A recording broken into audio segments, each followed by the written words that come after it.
आज हम अपने इस वीडियो में एशिया मध्य पूर्व में इजराइल ईरान संघर्ष और वैश्विक प्रतिध्वनि के बारे में सरल भाषा में बात करने जा रहे हैं।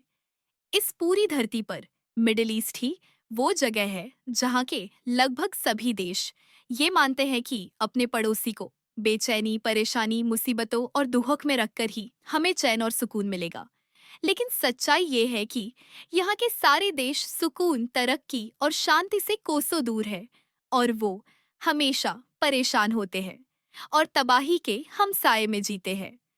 इजराइल और ईरान के बीच संघर्ष की खबरें और पूरे विश्व पर इसके होने वाले दुष्परिणाम के बारे में आप सबने अभी कुछ दिनों में सुना ही होगा। इसे सुनकर आपको भी लगा होगा कि यह कुछ नया नहीं है। आज हम आपको इतिहास के माध्यम से सही व सटीक जानकारी इसके बारे में देने जा रहे हैं। एशिया का मध्य पूर्वी भाग हमेशा तनाव और युद्ध में झोंका हुआ दिखाई देता है। यह 12 से 22 मुस्लिम बाहुल देश है और लगभग यहाँ पर नए ताने बाने में पुराना मुस्लिम साम्राज्य ही स्थापित है। यहाँ के मुख्य देश है Bahrain, Cyprus, Egypt, Iran, Iraq, Israel, Jordan, Kuwait, Lebanon, Libya, Oman, Palestine, West Bank और गाजा का क्षेत्र जो इजराइल से लगा हुआ है, कतर, सऊदी अरब, सीरिया, तुर्की, यूनाइटेड अरब एमिरेट्स और यमन। यहाँ हर देश में अपना एक तानाशाह राज करता है और जिस देश में तानाशाही नहीं है वहाँ संवैधानिक राजतंत्र या सीमित राजनीतिक स्वतंत्रता का राज चलता है, जो कि संपूर्ण प्रजातंत्र से बिल्कुल अलग है, जैसा कि आप भारत या अमेरिका देश में देखते हैं। और जो देश संपूर्ण प्रजातंत्र को बढ़ावा देते हैं, वहां भी ये तानाशाह देश उनके लिए कई प्रकार की समस्या पैदा करते रहते हैं। ये भी एक खास बात हम देखते हैं कि यहाँ कुछ देश सिर्फ धर्म के हिसाब से तानाशाह बनाते हैं, वही कुछ देश में एक परिवार के सदस्यों को ही राजपाट मिलता है। और इन्हीं में से कुछ देश ऐसे हैं कि वहाँ के लोग अपनी राजशाही सरकारों से असंतुष्ट होकर बगावत कर देते हैं और गृह युद्ध करते हैं, जिसमें वो बाहरी मदद से अपनी फौज खड़ी कर लेते हैं और अपने उस देश के एक बड़े हिस्से पर अपना राज बना लेते हैं। कुछ देश इन झगड़ों में ऐसे ही फंसकर तबाह हो जाते हैं। मगर सबकी सबसे युद्ध की अपनी कहानियां हैं, अपना पक्ष है और शिकायतें हैं जो कभी खत्म नहीं होती। ज्यादातर इन देशों को ये बाहरी हथियार, पैसा या लड़ाकों की ट्रेनिंग की मदद या नई तकनीक देने में ईरान और तुर्की ही इन देशों की करता है और कुछ देशों की अमेरिका और रूस मदद करते हैं। अब चीन भी इस तबाही के खेल में अपने को हथियार बेचकर एक हिस्सेदार बन रहा है। बाकी बाहरी दुनिया धर्म के आधार पर बनी फौज को आतंकवाद का नाम देती है। अफगानिस्तान इसका उदाहरण है। ऐसे ही धार्मिक तानाशाह ईरान की भी अपनी दो फौज है। उसकी धार्मिक फौज देश विदेश जैसे देश के बड़े मामले देखती है और लोगों की चुनी हुई फौज लगभग किसी देश की पुलिस प्रक्रिया वाला काम करती है और जनता से जुड़े मसले देखती है। ईरान की धार्मिक फौज का एक सुप्रीम लीडर होता है जो ईरान देश का आज मुख्य शासक है। 1970 से पहले जब ये सब नहीं था तो तुर्की, ईरान जैसे देशों में ईसाई देशों जैसा ही पहनावा और चाल चलन था। इन देशों में सरकार या तानाशाह या सुप्रीम लीडर की कोई जवाबदेही तय नहीं होती है। जो भलाई के कार्य उन्होंने आम जनता के लिए कर दिया, बस वो ही सही है। इसके बाद अगर कोई सर उठाता है तो उसे मार दिया जाता है। सद्दाम हुसैन भी एक ऐसा ही तानाशाह था जो इराक पर राज करता था। अमेरिका ने युद्ध के बाद उसको पकड़कर फांसी की सजा दी थी। यह युद्ध ईरान और इराक के युद्ध को रोकने के लिए और इराक द्वारा वो परमाणु बम न बना पाए इसीलिए हुआ था। युद्ध के बाद पता चला कि इराक तो परमाणु बम बना ही नहीं रहा था। उसका युद्ध ईरान से तेल पर आधिपत्य बना लेने का ही था। क्योंकि दोनों देश शिया बाहुल मुस्लिम देश है, इसलिए धर्म के आधार पर इनकी कोई लड़ाई नहीं थी। इससे पहले इराक अमेरिका का दोस्त था, जिसने उसकी कई बार मदद भी की थी और सद्दाम भी अमेरिका का प्यारा था। आज हम अगर मिडिल ईस्ट के लोगों के रहन सहन को देखें तो बहुत ज्यादा अलगाव नहीं है, लेकिन माना जाता है कि ये धर्म में अपने अपने पंथ को ज्यादा महत्व देते हैं और कट्टर होते हैं। जैसे शिया मुस्लिम सुन्नी मुस्लिम को नहीं मानते, ठीक इसी प्रकार सुन्नी मुस्लिम शिया मुस्लिम को मुस्लिम नहीं मानते और आपस में एक दूसरे का विरोध करते हैं। कुछ देश केवल अल्लाह के पहले 5 प्रॉफिट या पैगंबर को ही मानते हैं और बाद के उनके मजहब में हुए पैगंबर को नहीं मानते। इसके अलावा यह भी माना जाता है कि ईरान जैसा देश इन सब मुसलमान देशों का अपने को रहनुमा मानता है। इसी प्रकार इजिप्ट, तुर्की और सऊदी अरब भी अपने को पूरी दुनिया के मुसलमानों का रहनुमा मानते हैं। मेरा मजहब जैसा मैं बता रहा हूँ वो ही मानो या वो ही माना जाएगा के आधार पर भी वहाँ युद्ध होते हैं।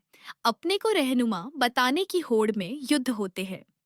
वैसे रुपए पैसे या रहीसी भी इस कट्टरवाद को नहीं बदल पाती। इसमें एक उदाहरण अफगानिस्तान का एक दुर्दांत आतंकवादी ओसामा बिन लादेन का भी है, जो सऊदी अरब में पला बढ़ा, यमनी माता पिता का रईस और कट्टर बेटा था, जो सारी दुनिया को अपने कट्टरवाद से डराया करता था। बाद में वो पाकिस्तान में अमेरिकी फौजियों को मिला और उन्होंने उसको मार के सागर में उसको कहीं दफना दिया, क्योंकि उसने अमेरिका में सितंबर 9 11 विमान हमला अंजाम दिया था, जिसमें कई अमेरिकी नागरिक मारे गए थे।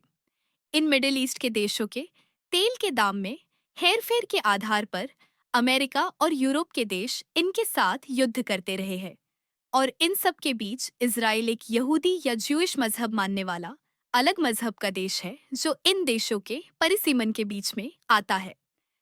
इजराइल में मुस्लिम पंथ मानने वाले लोगों का एक बहुत ही सुंदर मान्यता प्राप्त विश्व का दूसरा सबसे पवित्र मस्जिद भी आता है, जिसे ये मुस्लिम देश उससे वापस कब्जाना चाहते हैं।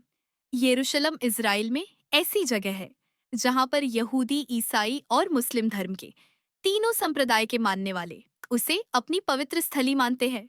बेशक ईसाई धर्म का जन्म स्थान मिडिल ईस्ट ही है, मगर वहां की कुल आबादी का 5% भी ईसाई वहां नहीं रहता।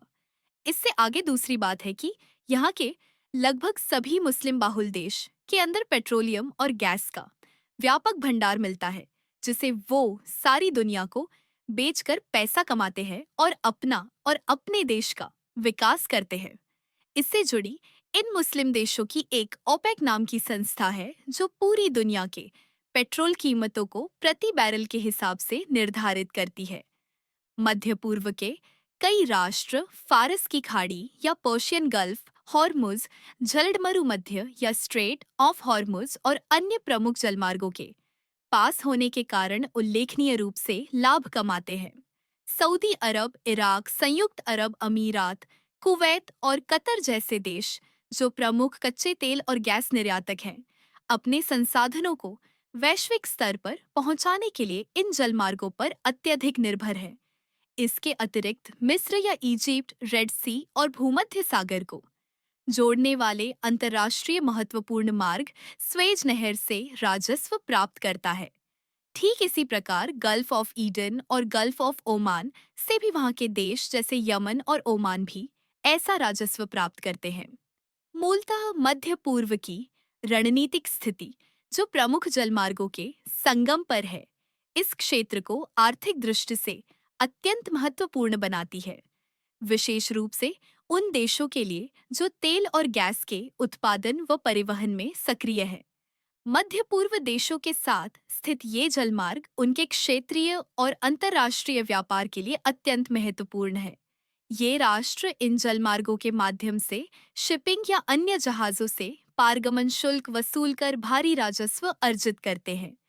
इन देशों के आंतरिक और आपसी संघर्षों ने ऐसे हालात पैदा कर दिए हैं जिनका लाभ उठाकर कुछ आतंकी समूह और समुद्री लुटेरे, जो कुछ हद तक इन्हीं देशों से और कुछ अफ्रीकी देशों से आते हैं, इन जलमार्गों के माध्यम से होने वाले कार्यों के तंत्र को बाधित करते हैं।